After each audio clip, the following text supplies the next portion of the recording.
तो दोस्तों, जैसा कि आपको पता होगा, स्विट्ज़रलैंड के अंदर 90 से ज़्यादा देशों की एक पीस समिट हुई है। और इस पीस समिट में बात हुई थी रशिया और यूक्रेन का जो वॉर चल रहा है इतने लंबे टाइम से, उसको रोकने का।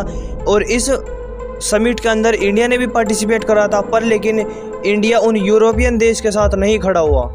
और जैसे ही ये पीस समिट ख़त्म हुई थी, उसके बाद रूस के जो प्रधानमंत्री हैं, उन्होंने ये कहा था कि रूस शांति समझौते पे तैयार तो है और रशिया ये पूरा वॉर कम्प्लीटली रोकने के लिए भी तैयार है। और जो यूक्रेन और जो पश्चिम देश हैं, उनकी जो मांग है कि रशियन जो सेना है वो पीछे हट जाए यूक्रेन के एरिया से, वो भी हम करने के लिए तैयार हैं। हम यूक्रेन से कंप्लीट विड्रॉल कर लेंगे।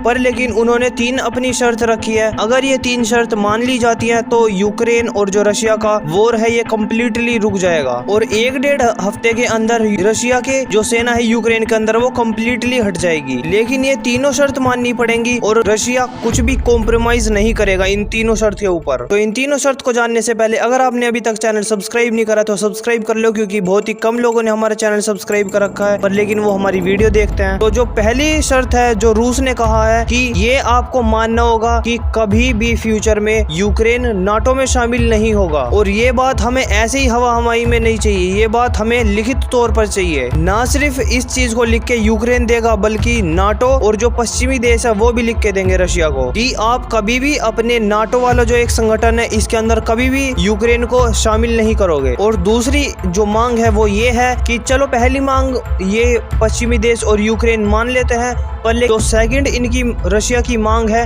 वो ये है कि कहीं चालाकी दिखा के ये पश्चिमी देश यूक्रेन को स्ट्रॉन्ग ना कर दे, बल्कि इनको मिलिट्री जो इक्विपमेंट एडवांस होते हैं और मिसाइल डिफेंस और जितने भी एक इक्विपमेंट होते हैं जो वॉर के अंदर यूज होते हैं उसको सप्लाई करके यूक्रेन को इतना पावरफुल ना बना दे जो फ्यूचर में यूक्रेन उल्टा रशिया के ऊपर ही अटैक कर दे। और इसीलिए हमारी सेकंड ये मांग है कि यूक्रेन अपनी फ्यूचर में कभी भी सेना नहीं बढ़ाएगा और जो उनकी फायर पावर है उसको भी नहीं इंक्रीज करेगा। जो उसकी सैन्य स्ट्रेंथ आज है वो ही फ्यूचर में भी रहेगी और ये चीज भी लिखित में देना होगा। और कहा यह जा रहा है कि पश्चिमी देश और यूक्रेन इन दोनों शर्त पे बात करने के लिए तैयार हैं, पर लेकिन बात फंसी हुई है तीसरी शर्त में। और जो ये तीसरी शर्त है इसी पे बात अड़ चुकी है पूरी।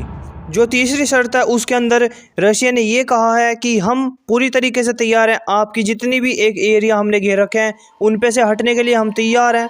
पर लेकिन ये जो 3 इलाके हैं खेरसन, दोनेत्स्क और लुहांस्क, यहाँ से हम कम्प्लीटली नहीं हटेंगे कभी भी।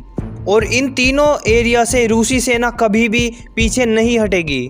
और जैसा आज के टाइम पे रशिया का दावा जारी है ऐसा ही फ्यूचर में भी रहेगा और इन तीनों को रूस का ही एक राज्य माना जाएगा।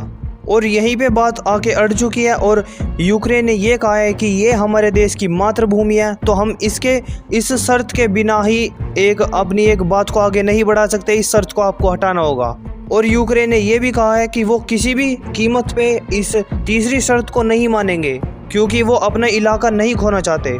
तो यूक्रेन ने ये कहा है कि आज के टाइम पे अगर हम ये बात मान भी लेते हैं तुम्हारी कि इन तीनों इलाकों को तुम्हें दे देते हैं, तो ये इस बात की क्या गारंटी है कि फ्यूचर में आप हमारे ऊपर और अटैक नहीं करोगे और भी हमारे जो इलाके हैं उनको नहीं कब्जाओगे। क्योंकि 2014 में भी यही हुआ था, इन्होंने क्रीमिया पे मिलिट्री एक्शन लिया और उसको पूरा कम्प्लीटली कब्जा लिया। और उसके बाद इन्होंने यही सेम स्टेटमेंट दी थी कि हम और इलाका यूक्रेन का नहीं लेंगे। लेकिन 2022 में दोबारा इन्होंने हमला किया और हमारे और भी इलाके थे उनको कब्जा लिया।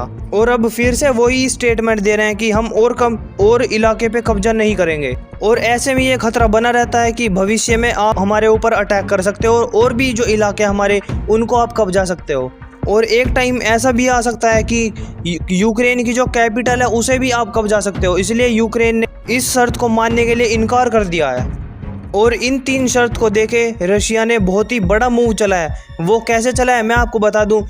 ये जो यूरोपियन देश है इन्होंने एक पीस समिट करवा के पूरे वर्ल्ड को एक ऐसा संदेशा देने की कोशिश करी है कि हम पीस चाहते हैं, पर लेकिन रशिया पीस नहीं चाहता। पश्चिमी देश तो चाहते हैं कि जो ये वॉर हो रही है ये ख़त्म हो जाए, पर लेकिन रशिया ही नहीं चाहता।